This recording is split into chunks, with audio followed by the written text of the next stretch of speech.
बाळा, अरे काय झालं? कंटाळलास? खूप त्रास होतोय म्हणून हे सर्व सोडून कुठेतरी लांब निघून जावंसं वाटतंय ना? जरा थांब. अरे तुझ्या बरोबर जेवढं वाईट व्हायचं होतं ते होऊन गेले. आता येतील सुखाचे दिवस. लवकरच तुझ्या आयुष्यात सोन्यासारखे दिवस येतील. सगळं काही मनासारखं होईल. तुला भविष्याची चिंता खूप सतावत असते ना. तुझा हात आम्ही पकडलाय. तुझं आणि कुटुंबाचं कोणीही वाईट करू शकत नाही.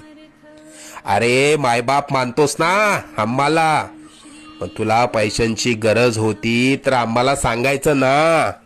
कोणापुढे हात पसरू नकोस. आम्ही आजपासून तशी वेळच येऊ देणार नाही.